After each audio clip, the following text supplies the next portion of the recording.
Hello, everyone. Welcome to Adapted Toys for Children, Meeting 8. Today is March 22nd, almost done with this month. And hope everyone had a good reading day. Stress-free week to those engineers. I think we're the only ones who had it, unfortunately. I don't know if any other majors had that. Anyway, yeah, we have a few updates this week, actually, more than usual, which is pretty cool. We'll then be going to our learning session for the week, and then we'll just get into groups and move on to standard group work. So a few updates this week. Last week, we completed and sent out the instructions for the beep bell from last semester. We sent them out to the mother in Pennsylvania, and we're currently waiting on feedback from her. Yeah, we established contact with her earlier this semester, and then we just sent them out to her, and we're waiting to hear back from what she thinks. So they turned out really well. All that was required to fix to add to them was just some like a couple extra steps and wording changes, but largely it was mostly done anyway. We just had to finalize it and make it look good and everything. We also contacted Glass, Rachel over there, regarding the AT specialist we mentioned last week, and asking her some questions about specific toys. We have yet to hear back from her yet. I am planning on like maybe reaching out to her like through form of calling or something, and maybe give her like another week or so, because I have been sending out some emails and haven't heard anything back yet. So going to be a little bit more proactive there, because I know that a couple of you do have some specific questions regarding toys, and a lot of us have been wanting to know more about the AT specialist, and if we can get better feedback about toys and all that, then we should go to the best person possible for that. Working with Rise. So you guys might remember this from a few meetings ago when we did kind of like a recap for Dr. Ann.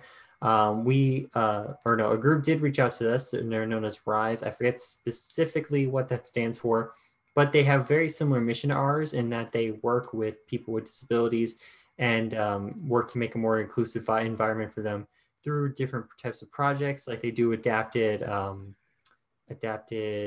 what do they call it? Like other adaptive technologies like prosthetics and wheelchairs, kind of like additions, not actually making them themselves. And they have a couple other cool projects going on too to help make campus more inclusive for these people. And so getting back to what we did with that, what we're planning on doing with them is we had a couple events in mind when I met with them last week. Basically, the one that we're going with right now is we're hoping to expand on a tabling event that we have going with the honors committee. So for those who don't remember, we are also planning on doing a tabling event to help raise money with the honors committee.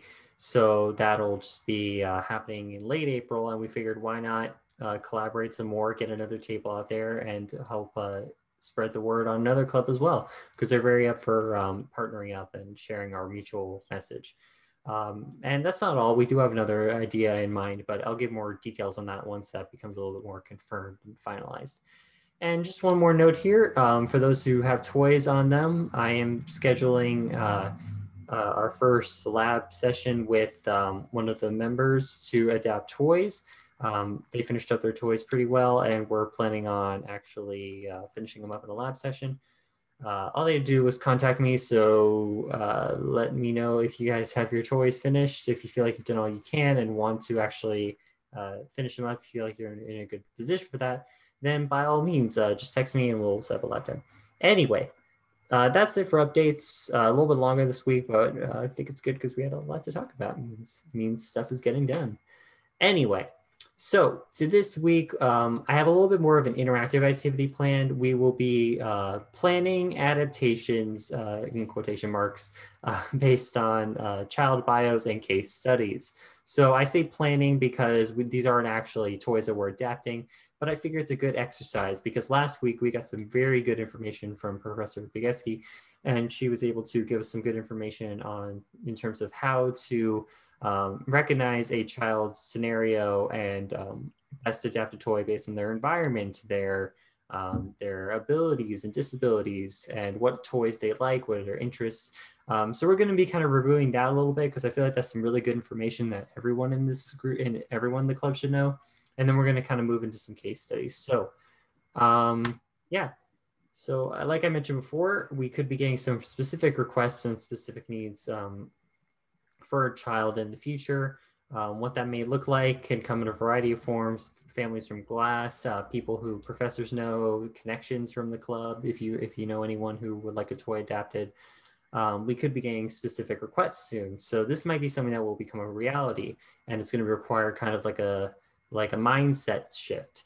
So I would encourage everyone to at least entertain this idea today. You don't have to apply it to your own toys right now if you don't want to, but this is just something to kind of keep in mind for the future. So if anyone could pitch in, what are some things that you remember from what Professor Bigessi talked about last week in terms of the framework? What are things that we should consider when adapting toys? If anyone can kind of get the ball rolling.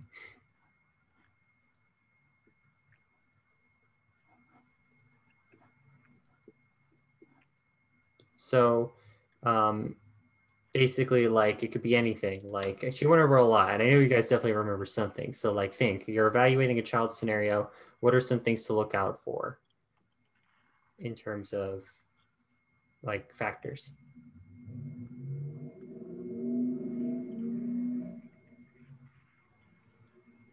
I think one thing, if I remember correctly, was like what is it making sure that it like where the child will keep using it over time, because one of the common issues is that something either isn't cool or isn't like the kid no kid wants to play with it, so making sure it's something that you would want to play with even before and after the adaptation. Yeah, for sure. Like, it might not be suited for their disability. They might not be interested in the actual toy itself. So you got to make sure it's a good match. Does anyone else have anything you can throw in? Um, One thing that I thought of was maybe like making sure, like, if you're talking about a specific kid, like not making something, this kind of goes along with that, not making something that's too demanding of their abilities or like underestimating their abilities. So something that's like matches well with like their needs, so that it's not boring or too challenging to use. For sure. Yeah. If it's too underwhelming for a child, they won't want to play with it, kind of like JP mentioned. And if it's too overwhelming, then they just can't use it at all. So you got it's about striking a good balance. You don't want to dumb it down too much. Is anyone else maybe looking for one more thing? Yeah, she mentioned the setting that they would be playing with it in. So like if it's carpeted, making sure that like the toy works on carpet. Awesome. Yeah, exactly. Because sometimes parents might not think about that. So we might want to ask them, like, hey, where are they playing with this? Are they on a wheelchair? Are they wheelchair confined? Are they playing with this on their bed? In which case, we might need to account for that. We may be dealing with some rough terrain. I don't know. But yeah, these are all good points. I just kind of wanted to get everyone thinking about what we learned last week. So I have a quick little recap right here, just some things to consider. Some of it was mentioned before, like the environment, certain like physical and cognitive goals that are needed from the toy. And so we need to consider that, like, what are we trying to teach them? What are we trying to get them to do? Because a toy can just be fun. That is totally fine. We could just have a toy that's just fun to use, but some things might need to be stimulating. Some things might need to teach a child like cause and effect, or encourage them to use certain muscles. But yeah, we also mentioned like um, just now, like what are their abilities? What can they do as well as what can't they do? We need to play to their strengths as well as we can when we're going about it this type of way. Is anyone assisting them? Like, are they going to be able to do this independently? And if so, what does that entail? And a few other factors here, like obviously who is the child. We want to get to know this child as well as we can. So I will be running through 3 case studies that I found online. All of them are true stories about children with adapted toys. We'll be going over their disabilities as well as ways to improve upon the toy that they actually want.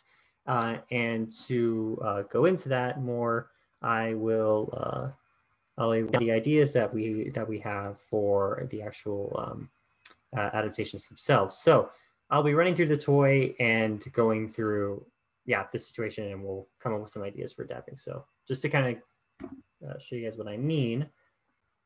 So okay, can you guys all see that? Okay, cool. So Case one, we have Sebastian. He is a child in elementary school with cerebral palsy. The toy he has that he wants to play with is a high-rise rescue toy, which is basically a firefighter. I'm gonna kind of enlarge this so everyone could see it. It's basically a firefighter that goes up and down a ladder. That's pretty much all it does, and it does that via a little activation switch right on its backpack. It's very small. I didn't even see it until I had to Google the actual toy and figure out where it was. It wasn't obvious to me. And in terms of the environment, we're going to assume that the toy is at a perfect reach level height. We're going to kind of make things simple right here. And say that it's at a perfect reach height and that Sebastian will have any support he needs to actually sit up straight and interact with the toy itself.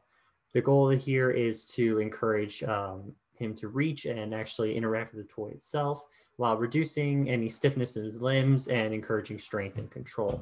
So the goal here is more muscle related. So how do you guys think we can go about adapting this toy? Because currently it's not very accessible with a tiny switch. How do you guys think we can go about adapting this toy to work for someone who needs to work on these kind of features? And if there's any details that I missed that you might want to know more about, feel free to ask. And I can see how well I can answer them.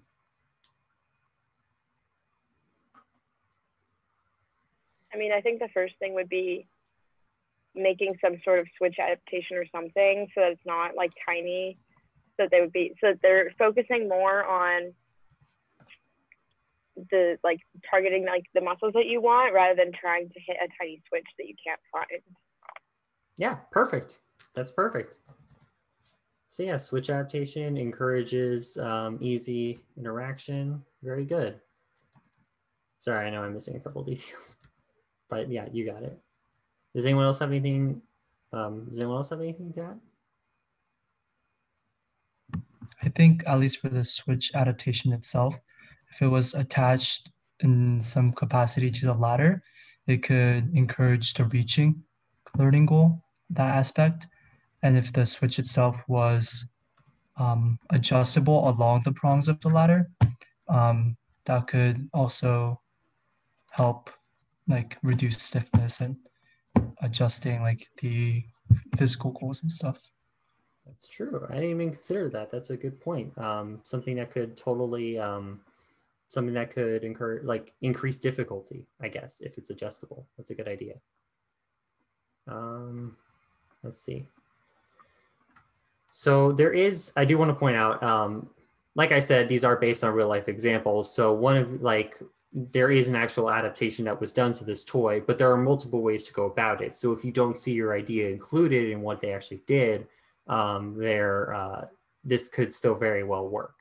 And it also depends on actually seeing the child and seeing what they're capable of, like what's their range of motion. So we're going off of some text here, but in reality, that might be what we end up doing. We might only be in email contact with a person. So we might not be able to actually see them unless we specifically asked. Does anyone else have anything to comment or ask about?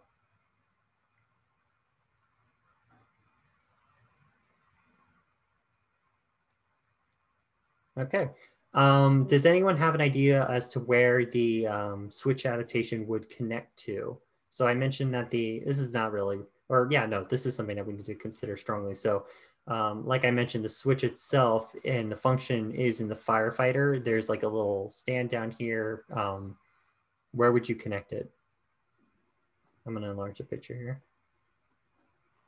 I feel like if you leave it connected to the firefighter, that would allow for the learning goal of like reaching further and reducing stiffness because you'd have to reach up and down with the firefighter. But also, since it won't be like moving away, it shouldn't get too annoying to try to reach there. So that's why it would be okay to do that. Okay, yeah. So that's a good point. Connection directly to firefighter. All right, so that's good. Definitely some varied ideas, and they all based around switch adaptation, which conveniently enough is exactly what they did. And don't worry, these aren't all switch adaptations. They're all something different. So I'm going to quickly play. I'm pretty sure I added sound on this. Let me know if there isn't any sound, because sound's pretty important on this one. But let me know if you guys can hear this. or cannot hear this. So I'm going to start playing, and this is the video of what actually happened. Hello, my name is Amy Sturkey. I am a pediatric physical therapist. I am here with my co-instructor, Sebastian. And we're working on reaching and sitting. And so the way I have this set up is I have a 16-inch bench in front. I'm sitting on a 10-inch bench. It's the right height for his knees. From his knee, the bottom of his knees to the bottom of his feet is about 10 inches, so it's a perfect height for him. And I have a high-rise rescue DY toy that's been battery activated with a switch. We're using an AbleNet Big Mac, and every time he presses this button, it goes, you can record what it says, and it says, "Go, fireman, go." And if he keeps pressing, the fireman goes up the ladder. When Sebastian tries to pull up his arm into extension, or lift his arm, his whole body wants to go up too. So I'm going to give him a little bit more support to be able to help him be able to have the control to reach. So I'm going to hold really strongly at his hips and at his trunk to be able to get him to reach and go. Way to go, buddy. So his hand went off the switch, so it stopped. Sebastian, if you want it to go, you're going to have to hit it. That's right, Sebastian, get it. You got it. Nice job, Sebastian. I love this because as long as he's hitting the switch, an action happens. So it's a beautiful cause and effect activity for Sebastian. You want to make it go again? You want the other hand to get it? Are you trying? The other hand? Way to go, Sebastian. You got it with both hands? There you go. Pulling that right back to the middle. There we go, Sebastian. Let's go. Hit that switch. Make that fireman go. Way to go, Sebastian. Are you making him go? All right, so that's basically that case study right there. Some quick things of note. So she's actually a physical therapist, and we're going to be looking at another one of her examples later. But she is actually helping them out here, and she mentioned that the stand is at a perfect height and everything. So that's why I mentioned here that the environment, we're going to assume that it's perfect height and someone's supporting him, because that's the environment that we're seeing him actually interact with the toy, and they don't mention him using it independently. And so some other details that that weren't specifically brought up in my details, but something that we might need to know when adapting a toy is what his range of motion is. So like he's not really able to reach up well above his head or very much up at all, at least not without like kind of lifting his whole body. And that's why she's there to hold him down. And so in scenarios like that, we might need to ask like, hey, can this child reach above their head? Can they reach out to, I don't know, 2 feet in front of them, something like that. So that's why I also kind of encourage questions here. And that's why I was also saying that like not every idea we come up with might work necessarily, but they're all like, they all could work potentially for a certain child. So yeah, like attached to the ladder itself, it could work for a specific child, maybe not this one specifically. But a switch adaptation was definitely the right way to go, and a button connection directly to the firefighter, depending on what it is, depending on what the situation is with the child, could definitely work. So yeah, these are all definitely great ideas though, and definitely keep them coming as we go through the rest of these. So next one we bring up here is case 2. We have Mila. She is younger. She is a toddler with low tone and Down syndrome. For those who don't know what low tone is, I wasn't sure what it was before hearing about this case. It's basically low. It's basically low muscle strength. It kind of decreases. It can increase flexibility, but basically reduces your mobility in certain senses. They encourage you. Doctors encourage you to actually like perform like small exercises and movement trainings in the mornings to help combat this. But yeah, basically it's like you become more tired more easily. It's just harder for you to move around. And so one of the ways that physical therapists recommend you train with this is you use a push toy. And basically these are meant to help kids when they're learning to walk, or in this case, kids who have a little bit of difficulty walking. So Mila here is they have a toy for her. They have a little push toy for her, kind of like one as I have shown here. We're going to assume the home is conducive to this toy when in normal use. That means that we don't have to worry about any flooring or any furniture getting in the way. She can just move around as she pleases. The current problem is that the toy moves too easily. This specific type of push toy will slide out from under you if you lean on it. So it's not really meant to be leaned on. It's just kind of meant to be pushed normally. So does anyone have any ideas on how to make this toy possibly more stable? You can kind of assume that it has a structure like this over in the right here. And does anyone have any questions regarding the situation? So I was thinking you could put some sort of weight on it, or like sandbags of some sort. So it's like adjustable weights. So as she gets stronger, you can increase it so it doesn't roll out from her. But then that would also, just like putting more weight on it, makes it less likely to freely move or to collapse under her. Okay, yeah, definitely. Good idea. One idea I had is making the wheels like not round, like if you made them hexagons or something so that it wouldn't roll as easily. I don't know how well that would work in practice, but no, that could definitely work. That's a good idea. I was thinking something similar, just like putting some sort of brake on the wheel to slow it down so it doesn't rotate as easily. I don't know how you could necessarily do that, but basically making it so the wheels aren't as easy to push, whether that be through shape or making it more frictiony. Okay. These are really good ideas. I like that they're all entirely different. One involves just kind of the resistance on the wheels themselves, like that might have something to do with the axle. Shapes are really good. I hadn't even considered that. And the added weights. Does anyone else? I have another one if no one.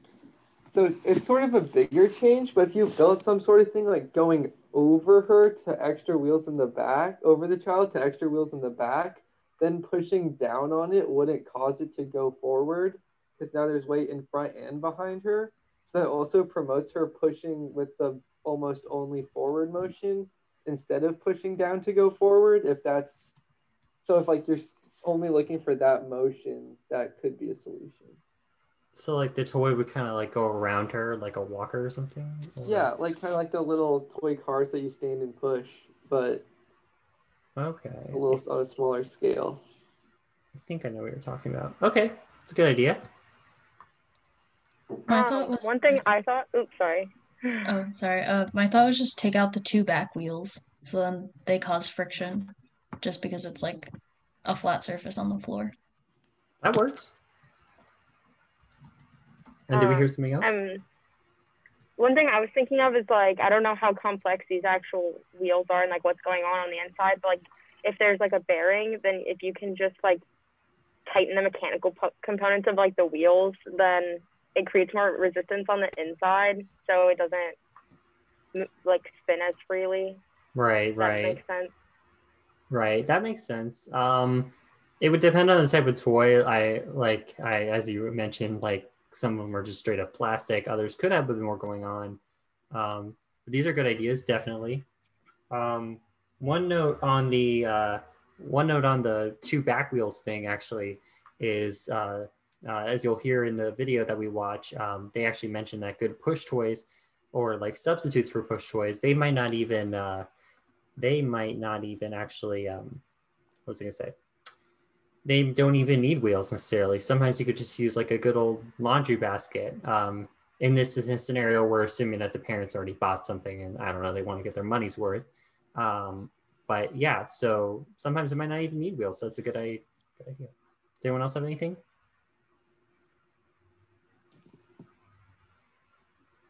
All right. While I asked that last question, I'm actually going to screen share again because I realized that I didn't do sound. And that definitely screwed me up before, so I'm going to include sound this time. All right. So let me know if you guys cannot hear this, and I'm going to play the second one. So we definitely have a lot of really good ideas here. I don't think any of these ideas are necessarily better than the other. They're all like very capable ideas that can definitely work with this type of toy. So we'll go into this video. Hello, my name is Amy Sturkey. I'm a pediatric physical therapist, and I'm here with Mila, who has low tone. She's a little over 2 years old. And what I start working on once kids are pulling up to stand and cruising is trying to find places where they will walk. I know. Here we go. So sometimes it's as simple as pushing small chairs or furniture or laundry baskets around, things that are reasonably stable, and letting it go. And other times it's things such as this that she can stand up and push. Of course, she did this right before this video, but not now. That's fine. Sometimes I'll recommend, if it moves too fast, go ahead and go, sweetie. Simple things like putting... Uh-oh. Okay, frozen. So I hear. Yeah, we could hear it, but the screen wasn't moving. Okay, that might be a screen sharing issue again. All right, I might just start hosting my meetings I might just start leaving my apartment because that's not fun. All right, let me stop sharing and exit the video. Basically, the way that they end up fixing this problem is they suggest a couple of things. They suggest actually weighing the toy down with not sandbags specifically, but just like different weights. I forget what they mentioned specifically, but they do mention weights. And then they mentioned using yarn to tie around like the axles or the wheels or something to increase friction.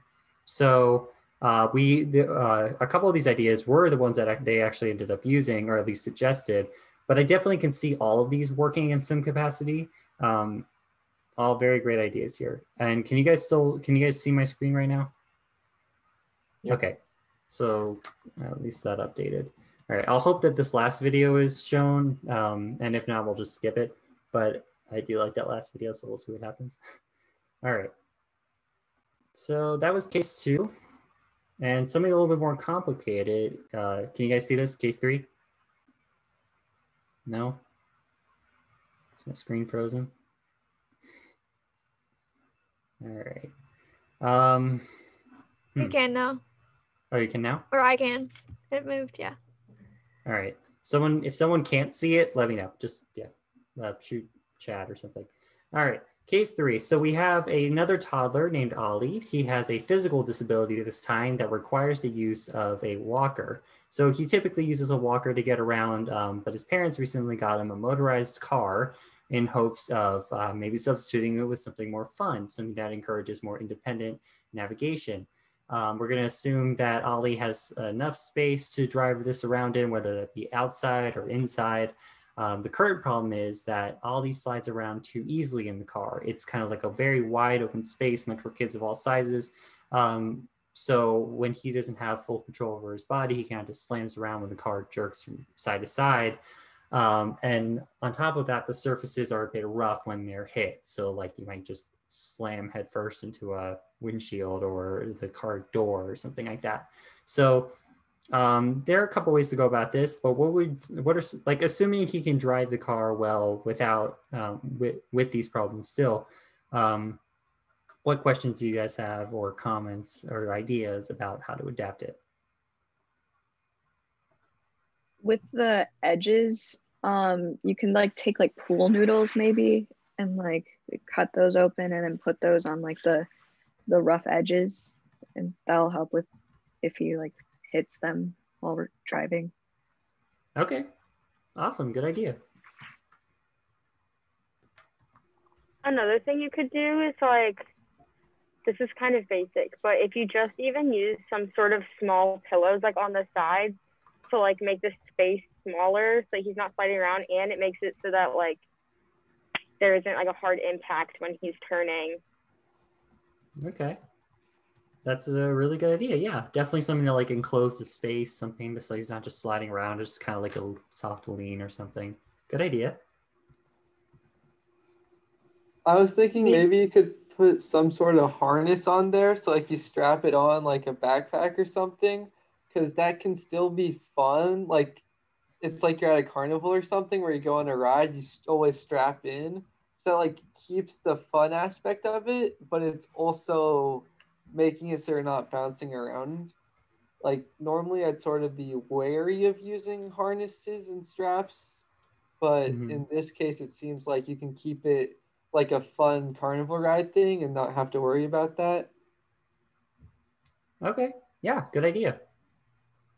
You can use like the okay, I don't know what it's called, but I think it's actually used for shelves, but it's like the grippy like cloth sort of. It's like foamish. The only place I've seen it actually used is in my mom's class. I think it's like a shelf liner thing, but I don't know. Okay. But it's just like a grippy mat that the kid sits on, so he stands in one spot. Like a yoga mat, sort of? Sort of, but has holes in it. But yes, yoga mat-ish. Yeah, no, that could definitely work. That's a good idea. I like that we're taking inspiration from completely different areas. That's a good idea. Does anyone else have anything to add? One idea I had is if you actually like replace the seat with like a car seat or something, and then that would already have like support on the sides and like cushioning. And it's, I mean, designed for impact, so it would help with jostling. Right. Especially if it's removable, then you wouldn't have to like dedicate an entire car seat to this. That's fair. Yeah. All right. Yeah, these are all really good ideas. The pool noodles, fun fact, are used on a lot of other car adaptations, like for whenever people want to replace a wheelchair with an RC or with a car like this. So I think I've definitely seen pool noodles used before. Pillows to restrict the movement is a really good idea. I can definitely see us implementing something like that, just something that can be added on. A harness and straps. That's a good idea, and it actually makes me think or wonder if anyone thought of this, or maybe they assumed it was already in the car. But these cars don't typically come with seat belts, so we could just straight up add our own form of seatbelt. And it's something that has precedent in cars anyway. So yeah, something like that, or just a straight up harness, depending on if he like slouches forward normally or something like that, is a good idea. The shelf liner could definitely work to kind of increase friction or soften the surfaces. And replacing the seat with the child seat is actually pretty straightforward. Assuming we could actually remove the seat itself, yeah, definitely something like this could is pretty intuitive. And I'm going to hope that this final video loads, and we'll see if it does. And we'll see if it does. Again, shoot me a message in chat if you can't see this or hear it. Grader turned a school project into a life-changing gift for a toddler with a disability. 3-year-old Ollie Horton from Denver uses a walker to get around. Well, when Eli Murphy heard his story, he started to work, upgrading a rideable electric toy car. For less than $400, he personalized the car's steering system and pedals, added padding, and a lap belt. Eli and Ollie's father talked about the gift with CBS affiliate KCNC. Just because it felt like the right thing to do, but I was also looking for something to do while COVID was going, and just gave me some sanity kind of throughout this tough time. Every time he learns something new on the Jeep, you can just see him light up, and that empowerment is really, really fun for us to see. The completed vehicle was boxed up and shipped to Ollie's home just in time for Christmas. Katie Johnston for CBS 2 News. All right, so hopefully you guys all saw that, but yeah, that was our third case study. A couple notes there. He made a few other adaptations, as you may have seen. I'm going to go over the less obvious one first. They mentioned pedals. I actually didn't mention this in the problems case because I don't know what he actually did with the pedals, so I wasn't able to maybe infer what the disability was. It seemed like he had decent motor functions around his legs, at least in order to use a walker. So maybe he just had to soften the pedals or something like that to make them easier to press. Another thing you may have noticed is the giant bar along the steering wheel that goes horizontally. I found this interesting because, and didn't mention actually, because he didn't, okay, I can't go back and play it apparently, but something that I saw that was interesting is that the kid, Ollie, didn't actually end up using the handlebar at all. Whether this might be because his walker typically has like grips that are closer together, or maybe he's just not used to holding it in kind of this position. It seemed like maybe a case of over engineering in a sense. Those of you who know that term, like you may have thought of a concept that when in practice isn't actually ended up being used. So no harm in it, obviously, like the bar is still there. He's still able to use the car. I just found it interesting that there was an adaptation that the child kind of found a way around on his own. So that might just be something to think about in the future is when you finish a toy, we can go observe the child and see how they actually use it and see if all of our adaptations are even needed. So yeah, that was our third case study. This learning session ran on for a bit longer than I meant for it to. But yeah, so we'll go into groups for about 15, 20 minutes. Everyone rename yourselves and I will throw us all into a group.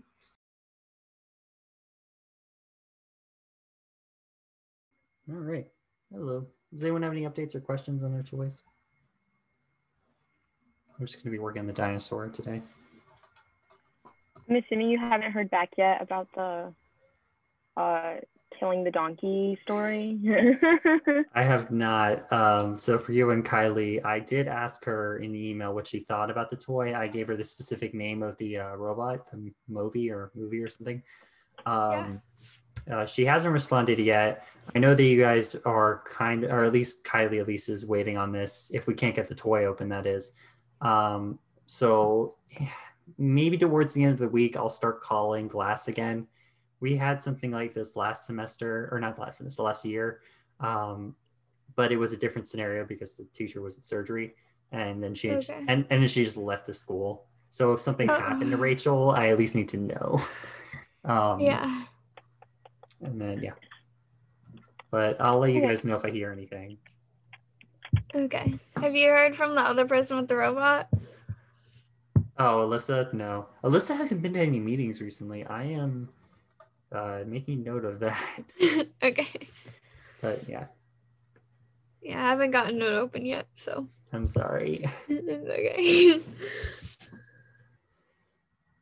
We might have to systematically break it, to be honest. If Rachel says that that is not suitable currently, we might just need to break it and okay. Yeah. Did you keep the batteries for like the Elmo toy? Oh yes, Michelle, I have those. Do you want to come down this week and grab them? I'm not available this week, but I will be available next week, perhaps. Okay, that's fine. You want next week? Like, you want me to like message you whenever I'm free? Yeah, just message me when you're free, and we'll set up a time that works. All right, thank you. No problem. Thank you.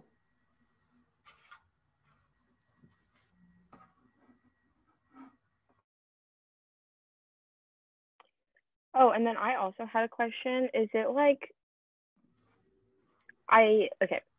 how much of the toy like are you looking to retain, and or how many switches or buttons can we attach to it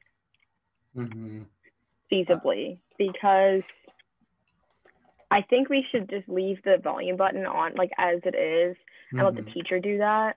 And then if we get rid of the story button and she does not want the like weird stories, then that leaves 3 that would be attached to something.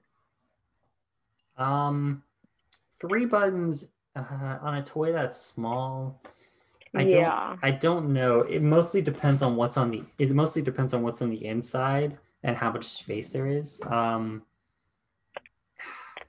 It depends on a few factors, like how much space there is on the inside. We might be able to make it so that there's a type of switch that interacts with more than one feature at once, but that would require like research into what's out there. But assuming we're just doing a typical like 1 button, 1 feature thing, just do it. I try and do as much as you can, because say we're able to get like 5 in there. We don't need to worry about like overcomplicating it, because if the teacher wants to simplify things, they could just put in like 1 switch, like connect 1 switch at a time. It doesn't have to be 5 buttons in front of a child, you know? Yeah. So because I was thinking if we wanted to limit it more, we could just use these 2. There's like the music and the learn one, which both are like talking and music and stuff. Okay. Because this like heart one just doesn't really do much, depending on like the setting that it's on. Because I'm assuming that we could just like leave the switch and the teacher could like mess with that. Because it changes between music, and then this one's supposed to like make it dance, but like I've pushed every button and like it lights up, but it's not moving. So I don't know if that got messed up from like who previously opened it. Dance? I'm not sure. Do you mean like it just doesn't do anything or it doesn't move? Like it doesn't move, because I thought, because like when I was like Googling this toy, I thought that like the arms were supposed to move and stuff, but it just doesn't. Okay, the arms, that may have been unintentional. That might be something that you can just like hook back up when you open up the toy. In terms of it rolling around, that was intentional. We did remove those wheels. Yeah, because I knew it wasn't supposed to move like roll around, but as far as like the difference between the two modes, there like basically is no difference. It just makes sound. Right. And lights up. The arms light up. Okay, then I'm glad you at least ranked the features in terms of like what you think is best and what isn't, and kind of like go like start at the most important or most beneficial and kind of work your way down or whatever up in terms of how many you can include. I would say based on space and everything. And in terms of the dancing waving feature, that might just be something you have to determine when you open it up. Like it might be like a gear or something, because that's very possible that we messed that up when we opened it. Okay.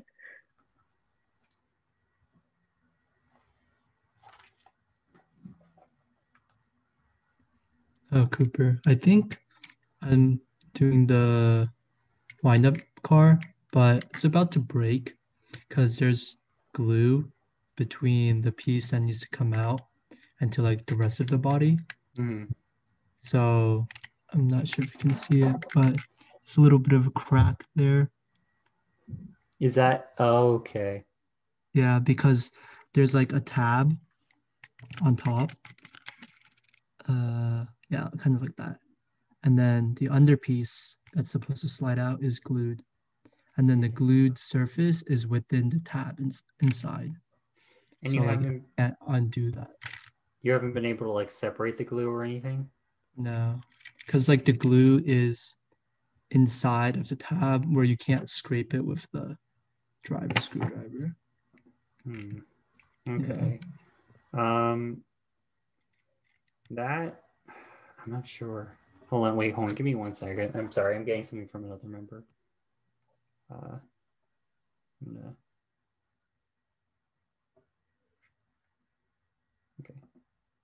Hi Caroline, I heard Madison left. I just threw you in here so you weren't alone. Yeah, she texted me. Her Wi-Fi is like not working, and so I was just like working on the document myself until she could like maybe get in, but I don't think she's going to be able to. Yeah, she said she keeps getting errors for stable connection, so it's just her Wi-Fi. I guess we can all kind of relate to that in a sense tonight. Yeah. Let me know if you have questions. I can help you out if you need. Yeah, I'm just making it look. I don't know if we want consistency between the adaptations we do and like the sheets.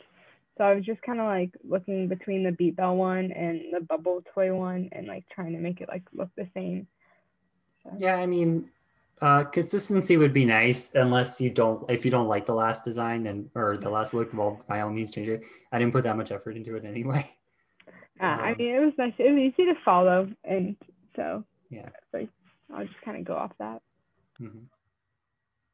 JP, you're muted. So I know. I just got the dinosaur opened finally. Yay! All right, that's always the weird first step. As for the car, so you said that you weren't able to separate the glue, or something? Yeah, the glues can't be separated. Okay. Like it's inside. That's interesting. So I know we had to like kind of I think we had to rub it down with a screwdriver last time, like at least the parts we could access, but I know that might not be possible with the whole thing. I'm trying to think of how we weakened it. I might have a picture of what it looked like when it was opened. if that might help. But yeah, I'm glad you caught it before it broke. Yeah, there's a small crack, but it's not entirely broken. Okay, I have, let's see. I'm gonna try and pull up the picture.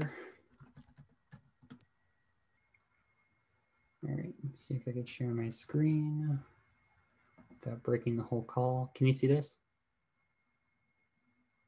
Yeah, so this is what it looks like. These are the gears that we took out when it was open. Yeah.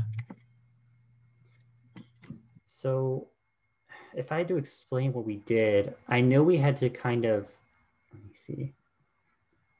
We had to remove it from these tabs in the corner, like kind of raise it up above them. Right. Yeah, I got that. You've gotten them But out? the tab, I got the tab, like the ones like where your mouse is right now, like the small tabs there. I got those out. But like the more like deeper tabs, like those right there. Yeah. So the inside on the inner side of that tab, so like underneath it, there's glue there with that surface and with the tab of the motor, the yellow piece that you took out. So right now those are glued together. So when I try to take it out, the tab, like as part of the main body, also cracks and tries to come out along with the separable body where the motor is.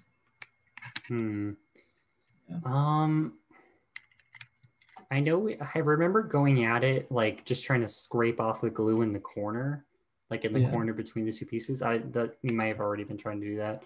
Yeah, I think I've been doing that, but also as I've applied force, there's just starting to become cracks a little bit. Yeah. And I've been scraping at it, but we had to wear it down, I know, before we actually got to force it open. Because yeah, we definitely almost broke it in the wrong way before we opened it. And I'll try on scraping still and let you know if there's any. Are you actually, since you're able to get those smaller tabs open, are you able to get like a screwdriver in there or something, like into the hollow shell? Yeah, kind of, but it's really like narrow tiny. opening. Okay. So like like the tab is open there. So there's a little bit of space.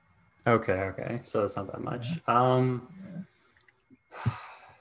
Yeah, I guess you might not be able to wedge anything in there per se.